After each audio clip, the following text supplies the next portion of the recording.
Hello students, आज के इस वीडियो में हम लोग डिस्कस करेंगे ऐसे प्रॉब्लम्स के बारे में जो मैक्सिमा मिनिमा से रिलेटेड होंगे। इस पूरे वीडियो में बहुत सारे अच्छे प्रॉब्लम्स पर डिस्कस किए गए हैं। आप लोग अंत तक बिल्कुल फोकस बना के रखें और जितने भी प्रॉब्लम डिस्कस किए गए सबको बहुत ही माइन्यूटली समझने की कोशिश करें। ओके, आपको निश्चित रूप से बहुत फ़ायदा होगा।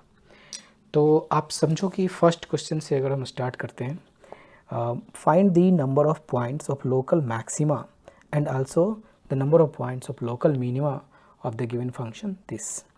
मतलब ये कहा गया है कि आपके पास एक फंक्शन दिया हुआ है, इस फंक्शन में कितने ऐसे पॉइंट्स होंगे जहाँ पर लोकल मैक्सिमा एग्जिस्ट करेगा और कितने ऐसे पॉइंट्स होंगे जिस पर लोकल मिनिमा एग्जिस्ट करेगा। ओके, तो देखो, जब कभी भी इस टाइप के ग्राफ्स हों जो पॉलिनोमियल में मोड लगा हुआ हो, तो सबसे पहले आप बिना मोड का ग्राफ को स्केच करना सीखें। तो अगर बिना मोड का अगर लिखेंगे तो y equals to x square minus 2x minus 3 होगा। इसके दो रूट्स होंगे, एक रूट -1 और 3 होगा।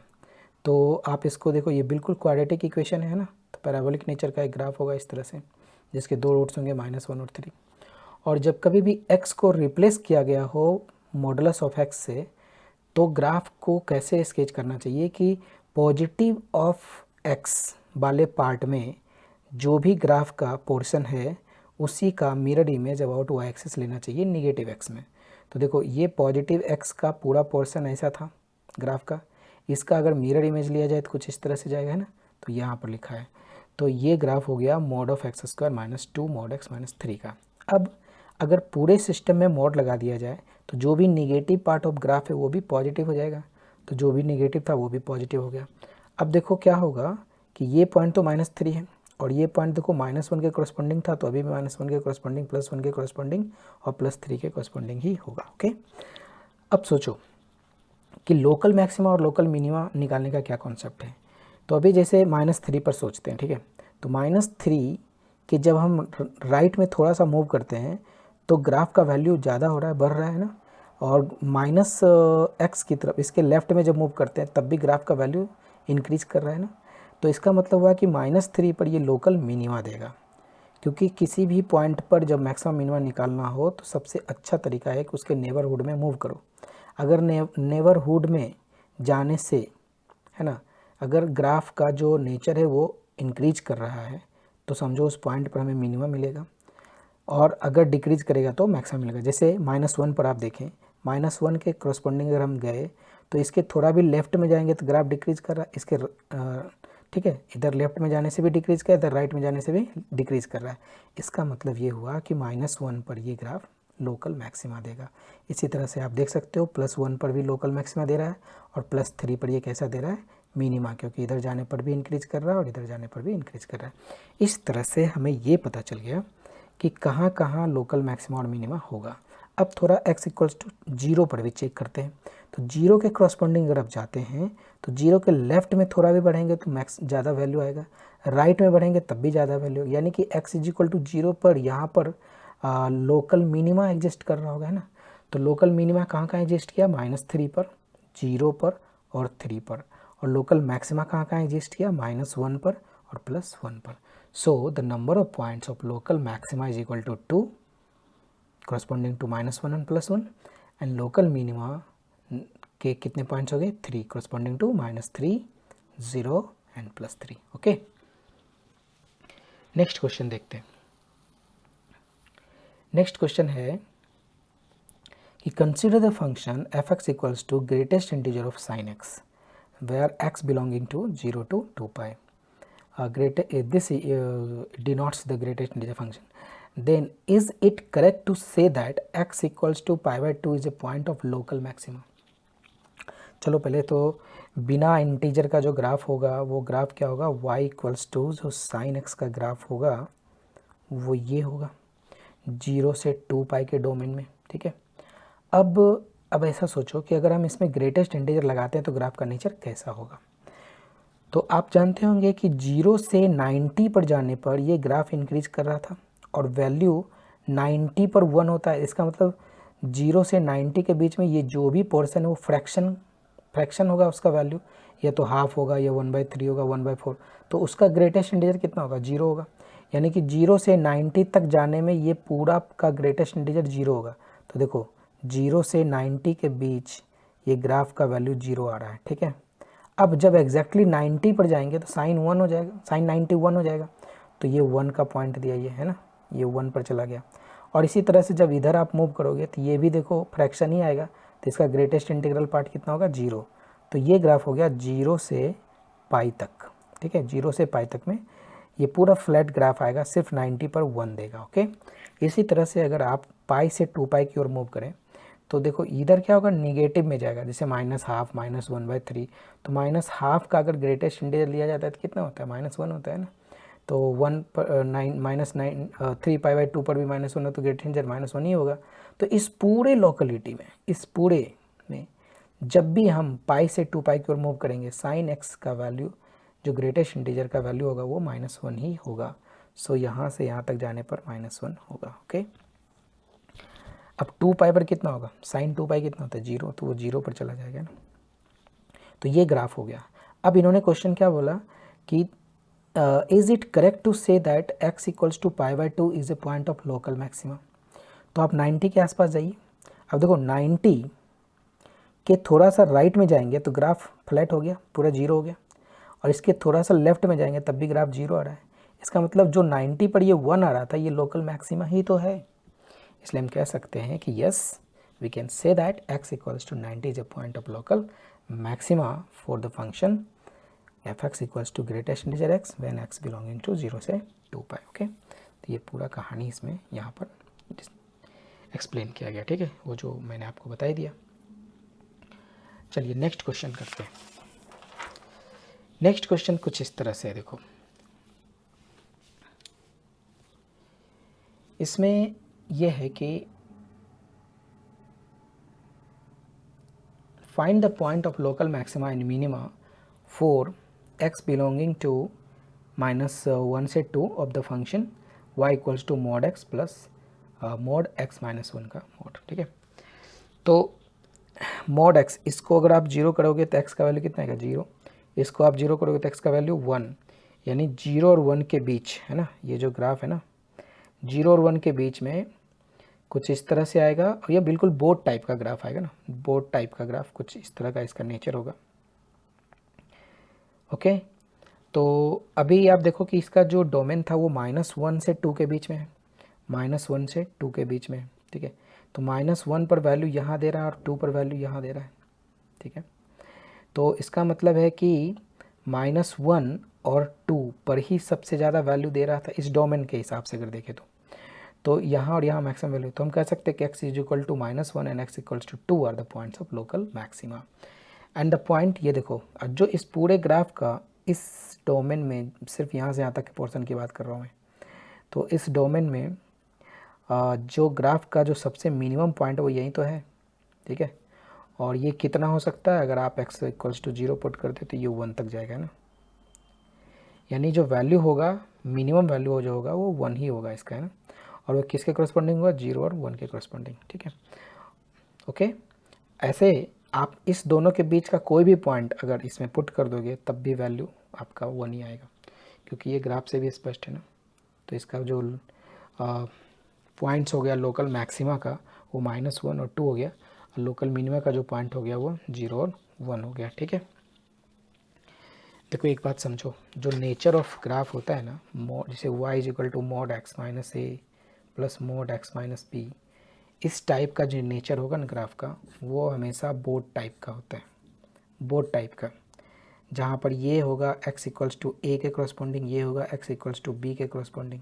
अभी जो हमारा नेचर, जैसे मान लो ग्राफ होता है x प्लस 1 और mod x माइनस 1, इसका ग्राफ स्केच करना, तो पहले इसको 0 करो, x का वैल्यू -1, इसका value x is equal to +1, ठीक है। मस्त बोर्ड बनाओ ऐसे, यानी एक जो ये आया ये -1 के करस्पॉन्डिंग आया है ना, ये -1 के करस्पॉन्डिंग आया, ये +1 के करस्पॉन्डिंग, ये ग्राफ बन गया हमारा इसका mod x plus 1 mod x minus 1 का। तो वहाँ पर क्या था, mod x था, तो x इक्वल्स टू 0 के करस्पॉन्डिंग आ गया है ना। तो जो कभी भी इस टाइप का नेचर हो तो आप समझ जाना ये बोर्ड टाइप का ग्राफ होगा, ओके। अभी एक क्वेश्चन ऐसा है कि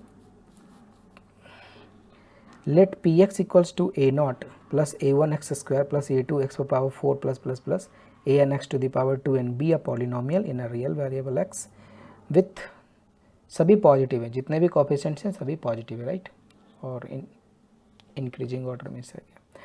तो then prove that P X has only one minima. तो ये कह रहा है कि इसका जो मिनिमा होगा वो सिर्फ एक ही होगा, एक ज़्यादा मिनिमा नहीं हो सकता। तो इसको कैसे करना चाहिए, जैसे पी एक्स आपका दिया हुआ, जो पॉलिनोमियल दिया हुआ, आप एक बार डिफरेंशिएट मैक्सिमम निकालने के लिए पहले तो डिफरेंशिएट करना पड़ेगा। तो पी डैश एक्स निकाल लिया, तो इसको देखो, इसको जब आप डिफरेंशिएट किए तो ये तो फिनिश्ड हो गया, ये 2a1x हो गया, ये 4a2x³ आ गया, इस तरह से आ गया। अब सभी से आप 2 बाहर निकाल सकते हैं एंड x बाहर निकाल सकते हैं, तो मैंने 2x बाहर निकाल लिया। अब यहाँ बच गया a1, ये बच गया 2a2x², इस तरह से। अभी देखो अंदर में ये भी, ये सभी x², तो x का कोई भी वैल्यू रखोगे, इवन पावर है सब में, तो ये तो पॉजिटिव है, ये पूरा टर्म है ना, पूरा टर्म पॉजिटिव है। तो पी एक्स का जो नेचर होगा पॉजिटिव और नेगेटिव, क्या वो x पर डिपेंड करेगा? बिल्कुल करेगा। तो कह रहा है कि अगर पी डैश एक्स को 0 करते हैं तभी x बराबर 0 आएगा, तो सिंगल क्रिटिकल पॉइंट आएगा सिर्फ, है ना, x is equal to 0 is the critical point. Okay, and ये भी हमें पता है कि ये जो पूरा है जिसमें a1 से लेके x पर हमेशा इवन पावर आ रही थी, ये पॉजिटिव होगा फॉर ऑल x, सभी x के लिए ये पॉजिटिव होगा। तो इसका मतलब है कि जब ये पॉजिटिव होगा तो px जो चेंज करेगा, है ना, तो आपको पता है ना, जब हम मूव करते हैं ग्राफ में तो कैसे मूव करना चाहिए मुझे, लेफ़्ट टू राइट की तरफ। तो अगर निगेटिव x से पॉजिटिव x की तरफ हम लोग मूव करें तो p डैश x जो x पर डिपेंड कर रहा था, क्या वो पहले निगेटिव रहा होगा, ठीक है, x पर 0 हो गया होगा, फिर x पॉजिटिव में ये चीज़ पॉजिटिव हो गया, तो क्या निगेटिव से पॉजिटिव की तरफ मूव कर रहा हो? तो निगेटिव से पॉजिटिव की तरफ जब मूव करेगा तो इसका मतलब फर्स्ट ऑफ ऑल क्या करेगा, वो डिक्रीज करेगा, है ना, डिक्रीज करेगा फिर इंक्रीज करेगा ग्राफ, क्योंकि x नेगेटिव पर ये डिक्रीज करेगा, फिर 0 होगा, फिर x पॉजिटिव पर ये इंक्रीज कर जाएगा, तो डिक्रीज और इंक्रीज तो मिलेगा हमें मिनिमा पॉइंट, है ना। तो इसका मतलब है कि x is equal to 0 is the point of minima, क्योंकि उसी पर वो मिनिमम वैल्यू देगा। ओके,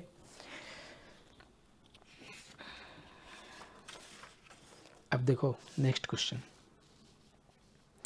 नेक्स्ट क्वेश्चन क्या है कि if F X equals to x³ plus ax² plus bx plus c has a stationary point as at x equals to -1 and x equals to 3, find a b c।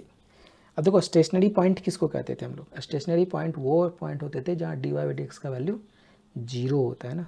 तो अगर ये 2 points दिए हुए -1 और +3, इसका मतलब है कि f डैश -1 पर 0 हो रहा होगा और f डैश 3 पर वो 0 हो रहा होगा, ठीक है ना। तो अभी आप इसका डिफरेंशिएट करके f डैश -1 पुट करें तो आ जाएगा 3, क्योंकि देखो इसका डिफरेंस क्या होगा, 3x² 2ax प्लस b, तो हम उसमें -1 पुट करेंगे तो ये इक्वेशन आएगा, 3 पुट करेंगे तो ये इक्वेशन आएगा। अब इस दोनों इक्वेशन में देखो a और b ही है, सिर्फ c तो आएगा नहीं, इसको जैसे सॉल्व करेंगे a भी आ गया। अब सिंस कि ये जो डैश वाला पार्ट है वो c पर डिपेंड किया ही नहीं, है ना, तो कोई भी c का वैल्यू ले लो, फ़र्क नहीं पड़ता है उसको, हमेशा -1 पर वो स्टेशनरी मिलेगा ही मिलेगा और x3 पर भी स्टेशनरी मिलेगा ही मिलेगा, ठीक है। तो c का कुछ भी वैल्यू ले सकते हैं, है ना। ओके, नेक्स्ट क्वेश्चन देखो, इसमें ये कहा गया है कि if the function F X equals to ये दिया हुआ है a plus 3x minus x² divided by x minus 4 where a is the parameter has a maximum minimum value, then find the range of value.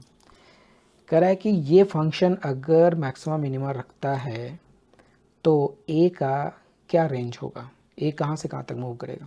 तो देखो function ये दिया हुआ है f डैश, इसका निकाल लीजिए, आ गया। अब फॉर मैक्सिमा मिनिमा के लिए चाहे मैक्सिमा निकालो चाहे मिनिमा निकालो, f डैश x को तो 0 अपने को करना है, तो f डैश x को हमने 0 किया, 0 करने के बाद मुझे एक क्वाड्रेटिक इक्वेशन ऐसा मिला, ठीक है। अब सोचो कि अगर ये फंक्शन मैक्सिमम मिनिमा अगर कोई फंक्शन एग्जिस्ट कर रहा होगा तो इसको इस इक्वेशन के कम से कम कुछ वैल्यू होंगे तभी तो उस पॉइंट पर वो मैक्सिमम मिनिमा होगा उसका, है ना। तो मैक्सिमम मिनिमा अगर एग्जिस्ट करेगा तो ये वाला जो इक्वेशन है इसके 2 डिस्टिंक्ट और रियल सॉल्यूशंस होने चाहिए, और जब 2 डिस्टिंक्ट और रियल सॉल्यूशंस किसी क्वाड्रेटिक इक्वेशन में पाए जाते हैं तो उसके डिस्क्रिमिनेंट क्या होते हैं, पॉजिटिव होते हैं। तो इसका आप डिस्क्रिमिनेंट को पॉजिटिव कर दीजिए। पॉजिटिव करने से आपको ये इक्वेशन आएगा, ये ग्रेटर देन 0 होगा। सॉल्व कीजिए, a इज़ लेस देन 4 आ जाएगा। बिल्कुल सही है, ठीक है। सो इसका जो रेंज जो वही रेंज ऑफ a होगा वो कितना होगा, -∞ से 4 के बीच। नेक्स्ट क्वेश्चन देखो। नेक्स्ट क्वेश्चन ये है कि so that the function this has neither A maximum nor a minimum value. अब ये बहुत इंटरेस्टिंग क्वेश्चन है कि कोई फंक्शन, अभी तक अपने दिमाग में ये क्वेश्चन आ जाना चाहिए कि जितने भी फंक्शन होते हैं क्या सभी के मैक्सिमम मिनिमम होते हैं, या कुछ ऐसे भी फंक्शन होते हैं जिसके मैक्सिमम मिनिमम होते ही नहीं है ना। तो इस वाले क्वेश्चंस के थ्रू हम उस पॉइंट पर डिस्कस करेंगे, ठीक है। जैसे आप देखो, एक क्यूबिक इक्वेशन दिया हुआ है आपके पास कि y equals to F X equals to X cube minus 3x square plus 6x plus 4। जब आप इसको डिफ्रेंशिएट करेंगे तो ऑब्वियस सी बात है अपने को क्या मिलेगा, क्वाड्रेटिक इक्वेशन मिलेगा। अब मैक्सिमम मिनिमा होने के लिए कम से कम dy बाई dx तो 0 होना चाहिए ना। सो इसको तो जैसे इसको आप dy dx 0 करोगे, ये एक इक्वेशन बन जाएगा क्वाड्रेटिक। अब जब इसका x का वैल्यू आप निकालेंगे तो आप देखो 2 + -2i बाई 2 आ रहा है, यानी कि 1 ± i आ रहा है। अब सोचो कि क्या ये रियल वैल्यू है या इमेजिनरी वैल्यू है। ये रियल तो नहीं है, ये इमेजिनरी वैल्यू है। इसका मतलब है कि कोई भी ऐसा रियल वैल्यू नहीं होगा जिसके करस्पॉन्डिंग dy बाई dx 0 हो रहा होगा, क्योंकि जो dy dx 0 हो रहा है वो तो इमेजिनरी के करस्पॉन्डिंग हो रहा है। तो जब कभी भी किसी भी क्वेश्चन में dy बाई dx किसी रियल वैल्यू के करस्पॉन्डिंग 0 नहीं हो रहा है तो समझ जाना कि वहाँ पर वो जो फंक्शन है वो मैक्सिमम मिनिमम नहीं रख सकता है, यानी उस फंक्शन के मैक्सिमम मिनिमम नहीं होंगे, ठीक है। दूसरी बात कि ऐसे बहुत सारे फंक्शन आपको मिल जाएंगे जिसके dy बाई dx आपको 0 होंगे नहीं, 0 नहीं आएंगे। जैसे y इज इक्वल टू मान लो x + 2 है, तो जैसे ही dy बाई dx निकालेंगे तो आपको क्या मिलेगा, 1 मिलेगा। तो क्या ये 0 है, नहीं है। तो जब तक 0 नहीं मिले dy बाई dx तब तक हमें मैक्सिमम मिनिमम नहीं मिल सकता है ना। इसलिए फंक्शन को आप डायरेक्ट एक बार डिफरेंशिएट करके देखो, अगर वो 0 के करस्पॉन्डिंग रियल वैल्यूज आ रहे हैं x के तब तो मैक्सिमम मिनिमम पॉसिबल है, और अगर नहीं आ रहे हैं तो समझ जाना कि उसके मैक्सिमम मिनिमम नहीं हो सकते। अभी देखो कुछ और ऐसे प्रॉब्लम्स पर डिस्कस करेंगे जिसके मैक्सिमम मिनिमम नहीं हो सकते। जैसे y is equal to e to the power x है, तो y equals to e to the power x है, तो अब आप सोचो इसका जो ग्राफ होगा कुछ इस तरह से होगा, है ना। तो ये क्या है कि -∞ पर जाकर के 0 के आसपास हो सकता है। तो वो क्या रियल नंबर के अकॉर्डिंग सही तो नहीं हुआ ना, क्योंकि -∞ कोई रियल नंबर तो है नहीं, है ना। तो इस तरह से इसके भी मैक्सिमम मिनिमा कुछ नहीं हो सकता। और अगर log y equals to log x है तो इसका ग्राफ देखो कुछ इस तरह से जाता है। तो ये भी देखो -∞ +∞ के बीच ऐसे मूव कर रहा है। तो इसके भी आप ये नहीं कह सकते हो कि कोई ऐसा कोई एक रियल मतलब मैक्सिमम मिनिमा इसका कुछ पॉसिबल है किसी रियल वैल्यू ऑफ x के लिए। इसी तरह से y इक्वल्स टू x + 2 देखो, ये ग्राफ है, इसका जैसे dy बाई dx निकालोगे कभी 0 हो ही नहीं सकता, है ना। dy बाई dx 0 नहीं हो सकता, तो इसका भी कोई मैक्सिमम मिनिमा पॉसिबल नहीं है। तो ऐसे मैंने एक जनरल बात ऐसे लिख दिया है कि एनी कोई function for which dy by dx 0 do not have real value of x, मतलब dy बाई dx हमने निकाला और किसी रियल वैल्यू ऑफ x पर सेटिस्फाई नहीं कर रहा है तो समझ जाना कि वो फंक्शन मैक्सिमम मिनिमम वैल्यू नहीं दे सकता। जैसे आप इस पर भी चेक कर सकते हो, ये भी इसको डिसे डिफरेंशिएट करके क्वाड्रेटिक इक्वेशन आएगा, फिर उसको जिसका जब x निकालोगे तो वो इमेजिनरी आ जाएगा, इमेजिनरी रूट्स देंगे, तो समझ जाना कि वो भी मैक्सिमम मिनिमम नहीं दे सकता, है ना। तो कोई भी फंक्शन मैक्सिमम मिनिमम होगा कि नहीं होगा वो तभी पॉसिबल है जब आप उसके dy dx को 0 करके जो वैल्यू आएगा x का वो रियल नंबर होने चाहिए ना। ठीक, आगे देखते हैं। नेक्स्ट क्वेश्चन ये है कि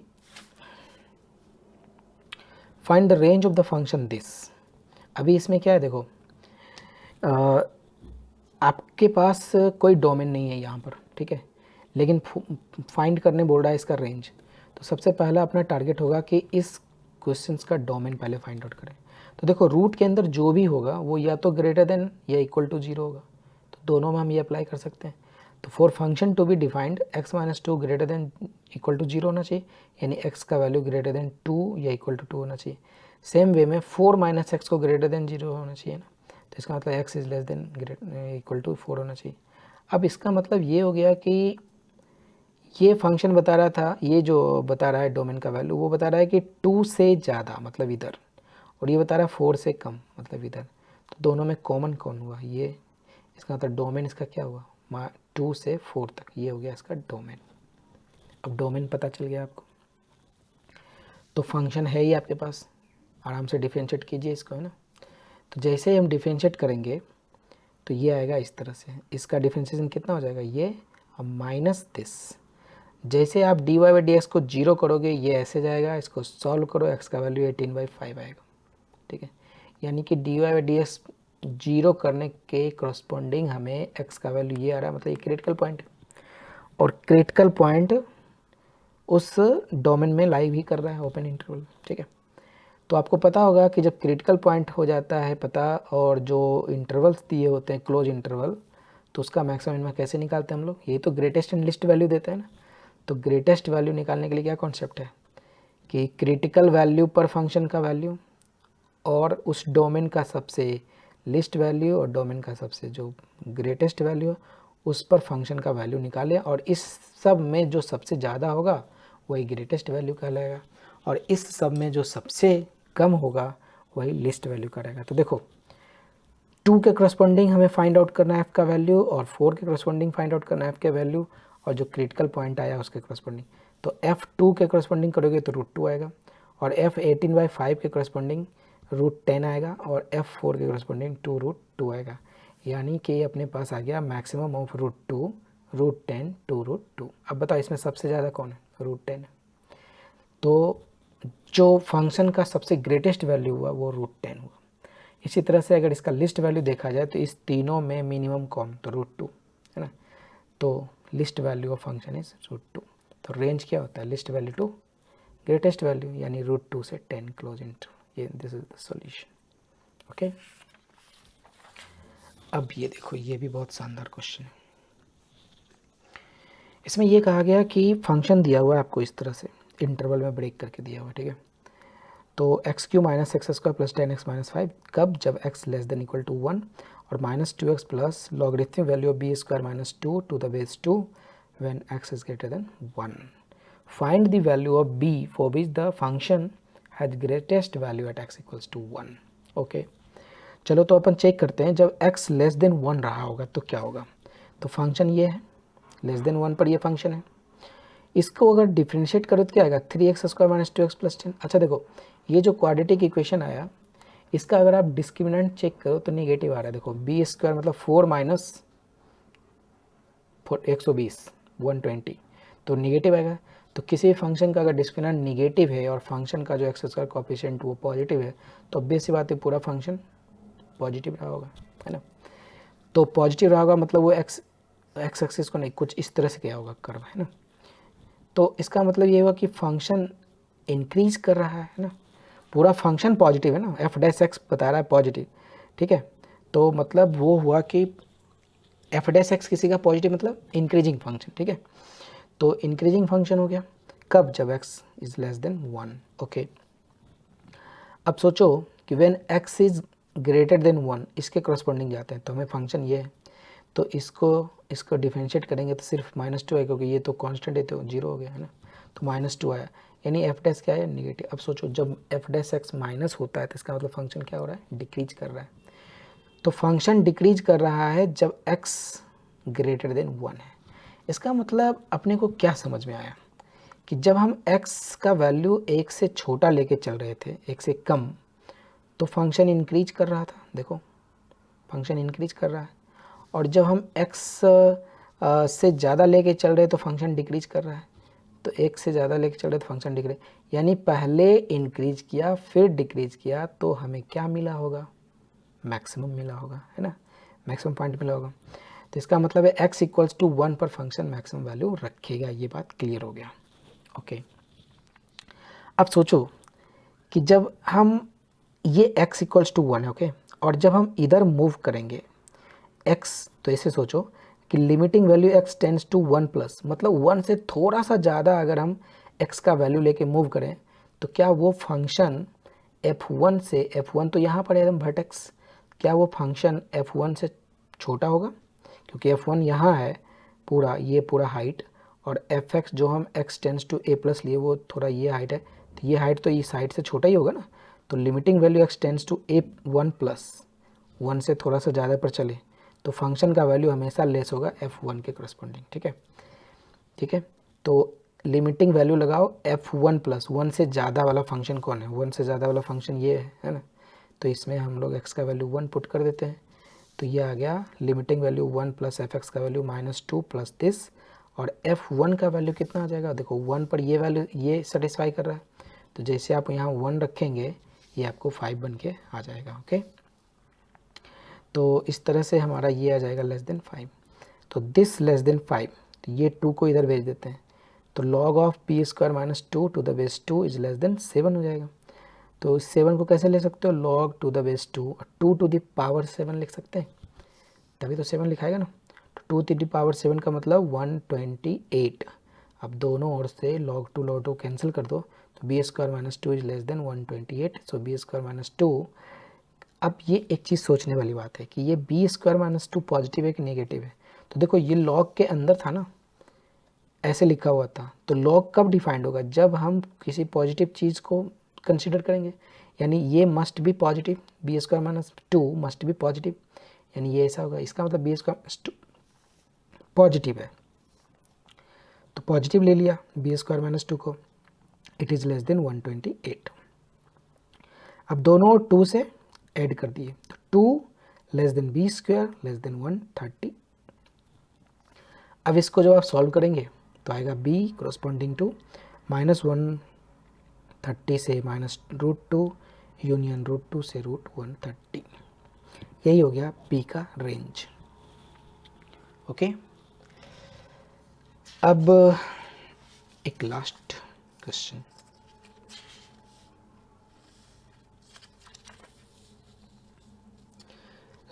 ये भी अपने आप में एक यूनिक क्वेश्चन है कि find the largest term in the sequence an equals to n divided by n square plus 90, n is the member of n। मतलब एक सीक्वेंस है, ठीक है, जैसे आप नेचुरल नंबर n का वैल्यू आप रखते जाएंगे, ये इसका जो टर्म है वो अलग अलग टर्म आएंगे। an क्या है? कोई nth टर्म है, तो इस सीक्वेंस का nth टर्म आपको दिया हुआ है, n का वैल्यू नेचुरल है, तो अलग अलग n पर ये अलग अलग वैल्यू देगा, तो ये एक तरह से डिस्क्रीट वैल्यूज देंगे, है ना, अलग अलग। तो ऐसे प्रॉब्लम्स को कैसे सॉल्व करना चाहिए कि इसका नेचर देखो कैसा है, क्या इसका नेचर के अकॉर्डिंग एक फंक्शन हम फ्रेम कर सकते हैं? तो f(x) को हम लिख सकते हैं x divided by x square plus 90, और x हमेशा पॉजिटिव होगा क्योंकि ये already natural number of terms है, तो ठीक है। अब सोचो कि जब f' लेंगे तो इसको डिफरेंशिएट करने के बाद हमें कुछ ऐसा मिला, इसको अरेंज करने के बाद ऐसा मिला, इसको फैक्टराइज कर सकते हैं, तो ऐसे फैक्टराइज कर लिया। अब सोच कि भाई लार्जेस्ट टर्म चाहिए अपने को, है ना। तो अभी सोचो कि ये पूरा जो सिस्टम है, ये इसका अगर साइन स्कीम हम कंसिडर करें, साइन स्कीम कुछ ऐसा होगा। देखो अगर सिर्फ ऐसा होता तो कितना होता? -√90 प्लस √90 के बीच कुछ इस तरह का ग्राफ जाता, लेकिन नेगेटिव लगने के बाद उस ग्राफ का नेचर थोड़ा रिवर्स हो जाएगा ना, जो ऐसे आना चाहिए था वो वैसे जाएगा क्योंकि माइनस लगा हुआ है। तो आप देख सकते हो कि 0 से, क्योंकि x पॉजिटिव हमने मान के चला था पॉजिटिव, इसलिए हम सिर्फ 0 से √90 के बाद, मतलब 0 से इस तरफ ही मूव करेंगे, इधर से हमें कोई लेना देना नहीं है क्योंकि x पॉजिटिव लेना है। तो 0 से 90 के बीच में देखो f' पॉजिटिव है, इसका मतलब फंक्शन इंक्रीज कर रहा होगा 0 से √90 के बीच, और √90 से इन्फिनिटी के बीच जाएंगे तो f' नेगेटिव हो रहा है, इसका मतलब √90 से इधर जाने पर फंक्शन डिक्रीज कर रहा है। तो इसका मतलब है कि पहले फंक्शन इंक्रीज किया फिर डिक्रीज किया, तो ज़रूर जिस पॉइंट के कोरस्पॉन्डिंग ऐसा आ रहा है वो मैक्सिमम वैल्यू दे रहा होगा, है ना। तो यही लिखा हुआ यहाँ पर f' positive in this interval, that is f(x) is increasing and f' is less than 0 in this interval, so f' is decreasing. So F X has the greatest value at X equals to √90, क्योंकि √90 के corresponding ही पहले function increase किया बाद में decrease किया, यानी इस पर मैक्सिमम वैल्यू मिला होगा। अब आप समझो कि जब ऐसा मिल गया कि ग्रेटेस्ट ये लिस्ट किस पॉइंट पर आया, ठीक है, तो अब ये देखो कि वो जो आया है एक्स का वैल्यू, वो एक्चुअली में किस इंटीजर्स के बीच में लाई कर रहा है। तो ये √99 और 10 के बीच में ही तो लाई करेगा, है ना। तो जो मैक्सिमम वैल्यू होगा ना, वो या तो A9 के करस्पॉन्डिंग होगा या A10 के करस्पॉन्डिंग होगा। तो A9 और A10 के करस्पॉन्डिंग आप पहले वैल्यू निकाल लो। तो A9 और A10 के करस्पॉन्डिंग हमने वैल्यू निकाला, संजोग से दोनों सेम ही आ गया, तो हम ये कह सकते हैं कि A9 और A10 is the largest term in the given sequence. ऐसा कोई ज़रूरी नहीं कि हमेशा आपको सेम आएगा, है ना। तो आप पहले क्या करना, उस दोनों पॉइंट पर जो आएंगे, जिसके बीच में ये रूट लाई कर रहा है, उस दोनों पॉइंट पर उसका वैल्यू निकाल लेना, जो इसमें से ज़्यादा होगा वो लार्जेस्ट होगा, ठीक है। अभी तो सेम आ रहा था तो दोनों हो गया लार्जेस्ट, है ना। अब इस प्रॉब्लम के बाद मैंने कुछ प्रॉब्लम्स आपके लिए भी रखे हैं, तो ये भी बहुत इंटरेस्टिंग प्रॉब्लम है। जैसे आपको मैंने अभी सिखाया पूरा, उसी के करस्पॉन्डिंग इसमें सारे प्रॉब्लम्स हैं। अगर वो आपको आ गया होगा तो ये भी पूरा आ जाएगा। फर्स्ट क्वेश्चन है कि find the least and greatest value of the function sine of cos of sine x, जब मूव करना है मुझे 90 से पाई के बीच में। ये आंसर लिखा हुआ है, ठीक है। दूसरा क्वेश्चन है कि find the largest term in the sequence an is equal to n square divided by n³ plus 200 का होल स्क्वायर, ठीक है। थर्ड क्वेश्चन है कि find the minimum value of function mod x plus mod of x plus half plus mod of x minus 3 plus mod of x minus 5/2। ये fourth question है कि find the range of the function √n minus X square plus x square minus 4, ठीक है। Fifth question है कि prove that the function x³ minus 6 square plus 12x minus 3 has neither a maximum nor a minimum value at x equals to 2, ठीक है। Sixth question है कि let f(x) equals to x³ plus ax square plus bx plus c satisfies f2 equals to 10 and takes the extreme value 4 at x equals to 1, then find the value of a b c। So total 6 question है और ये 6 question सभी अच्छे question हैं। आप इसको खुद से करें, ठीक है। नहीं होता है तो आप मुझे बताएं, मैं आपको सोल्यूशन दूंगा। Okay, thank you, bye bye.